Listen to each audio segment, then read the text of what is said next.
Assalamualaikum warahmatullahi wabarakatuh. Sebelum pembelajaran kita mulai, di sini ada beberapa kontrak belajar dari saya untuk kalian selama 1 semester ini. Jadi apa saja yang perlu kalian perhatikan dalam pembelajaran saya? Yang pertama, akhlak, moral, sikap, sopan santun dan perilaku kalian, tanggung jawab, tawaduk dan sebagainya. Itu saya kira lebih penting daripada angka di lembar ujian Anda. Jadi saya menilai kalian berdasarkan perilaku kalian, tanggung jawab kalian, dan sebagainya. Kemudian di situ ada beberapa hal lagi, nilai. Kemudian ini yang tidak kalah penting yaitu tentang tepat waktu mengisi daftar hadir. Jadi nanti dalam setiap pelajaran saya, insya Allah akan saya berikan form tentang daftar hadir yang wajib kalian isi di jam yang telah disesuaikan atau yang telah dijadwalkan sebelumnya oleh sekolah. Dan jangan lupa dalam pengumpulan tugas itu juga harus tepat waktu. Apabila dalam suatu hari ada kendala baik dalam pengumpulan tugas dan sebagainya, saya harap untuk tidak malu-malu mengkomunikasikan secara langsung ke saya, bisa menghubungi saya lewat WA dan sebagainya. Insya Allah nanti akan saya kasih tenggang waktu dan sebagainya apabila memang alasannya tepat. Baik, itu bisa kalian baca sendiri beberapa dari situ. Kita lanjut ke pembelajaran selanjutnya. Assalamualaikum warahmatullahi wabarakatuh.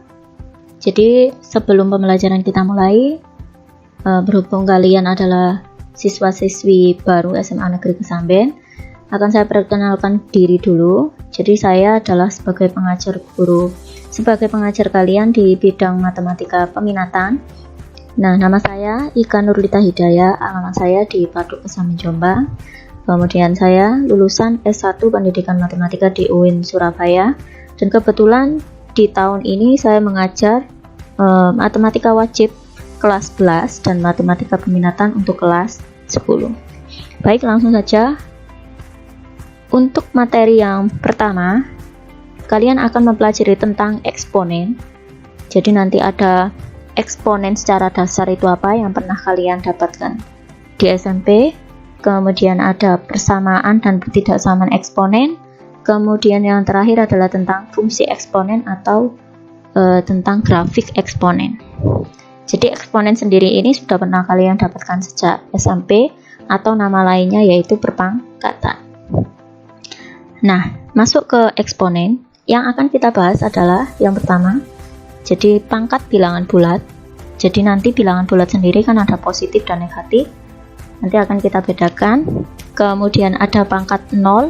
Kemudian ada pecahan yang berpangkat. Jadi ada suatu pecahan yang memiliki pangkat.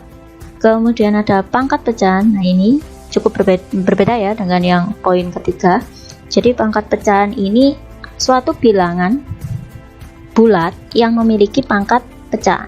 Itu nanti bagaimana penyelesaiannya kita pelajari lagi di sini nanti. Kemudian yang kelima yaitu tentang sifat pemangkatan bilangan. Jadi selain 1, 2, 3, 4 akan ada beberapa sifat-sifat pemangkatan bilangan yang sebenarnya semuanya ini sudah pernah kalian pelajari sejak di SMP. Jadi ini mungkin penguatan saja sebelum masuk ke materi-materi yang inti. Nah, kita mulai yang pertama yaitu pangkat bilangan bulat. Jadi ada dua macam, yaitu pangkat positif dan pangkat negatif. Jadi di sini untuk pangkat positif kita perhatikan. Jadi dia pangkatnya adalah bilangan positif. Jadi kita tidak mempedulikan tentang bilangan pokoknya. Jadi ini perhatikan, A di sini bilangan pokok dan N di sini adalah bilangan pangkat. Jadi N-nya adalah yang positif. Contohnya di sini ada 4 pangkat 5, artinya 4-nya sebanyak 5 kali, nanti dikali semua. Ini ada 1, 2, 3, 4, 5. Kemudian ada 7 pangkat 6, ini salah ya, ini sebenarnya 7 pangkat 7 karena 7-nya sebanyak 7. Kemudian di sini ada negatif 3 pangkat 4. Yang dimaksud di sini adalah pangkatnya ya, jadi bukan bilangan pokoknya. Jadi apakah boleh nanti negatif 3 pangkat 4? Boleh, karena yang kita fokuskan adalah pangkatnya. Jadi ini adalah pangkat 5, 7, 4 adalah semuanya pangkat positif.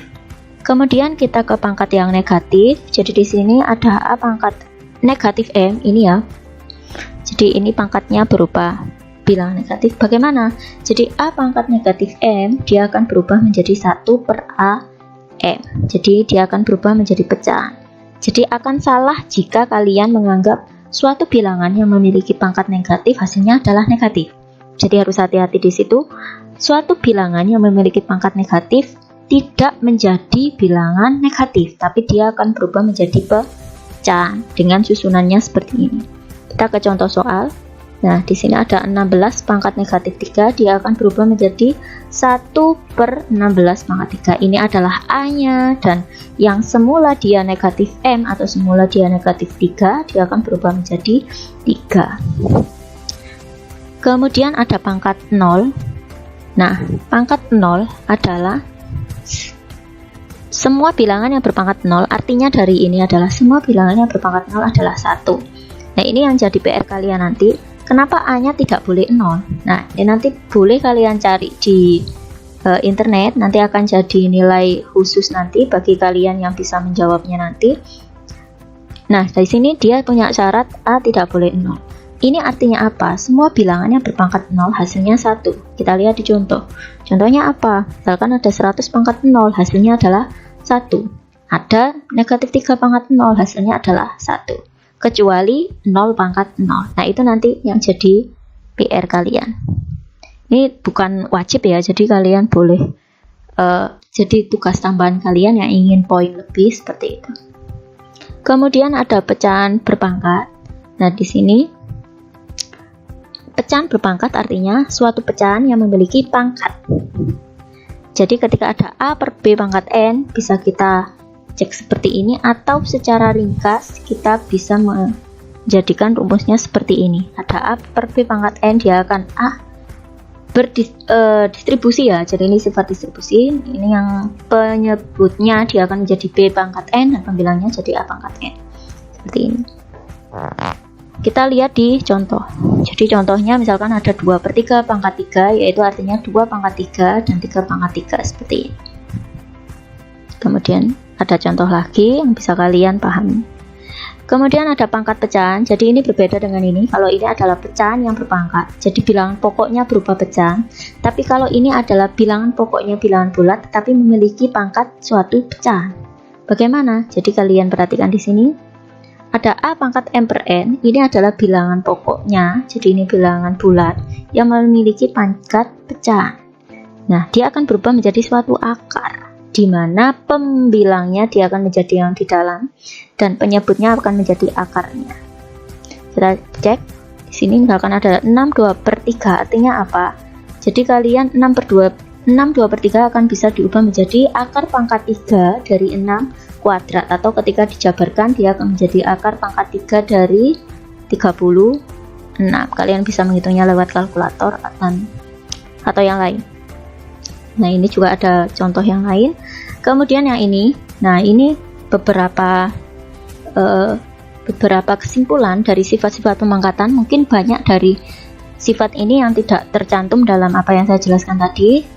Yang pertama ini tadi sudah kita jelaskan di awal. Kemudian ada yang ini sifat yang tidak kalah pentingnya dan bahkan seringkali muncul dalam eksponen kelas 11 nanti, yaitu ketika A pangkat M dikali A pangkat N, nanti pangkatnya akan menjadi dijumlah dengan syarat di sini bilangan pokoknya sama. Jadi sama-sama A-nya, atau misalkan dalam soal jika ada 2 pangkat 3, berarti hanya bisa tercapai apabila dikalikan dengan sesama duanya, entah itu pangkat berapapun.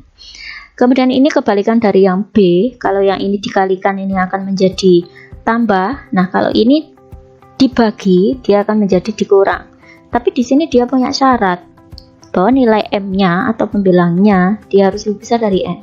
Kenapa? Nah, itu akan jadi tugas tambahan kalian juga. Kalian boleh mencari di internet atau yang lainnya. Kemudian yang D di sini, yaitu ada A pangkat M kali N. Artinya apa? Ada suatu bilangan berpangkat yang dipangkatkan lagi. Perhatikan di sini. Ini adalah bilangan berpangkat, tapi dia dipangkatkan lagi. Nah, dia akan menjadi bilangan yang pangkatnya dikali. Harus hati-hati ini ya. Kemudian yang E ini adalah ada suatu bilangan A kali B. Nah, ini berlaku sifat distributif. Jadi ada A pangkat N dikali B pangkat N. Kemudian ini sudah pernah kita jelaskan tadi. Kemudian ini juga sama, yaitu bilangan. Nah, ini B bedanya tadi kak dari bilangan yang negatif menjadi pecahan, kalau ini bagaimana dari satu pecahan ke negatif. Dan ini juga sudah, ini juga sudah. Sampai di sini saya kira kalau misalkan banyak pertanyaan atau banyak yang belum dimengerti, silahkan menghubungi saya lewat WA atau lewat Google Classroom. Sampai ketemu di pertemuan selanjutnya. Assalamualaikum warahmatullahi wabarakatuh.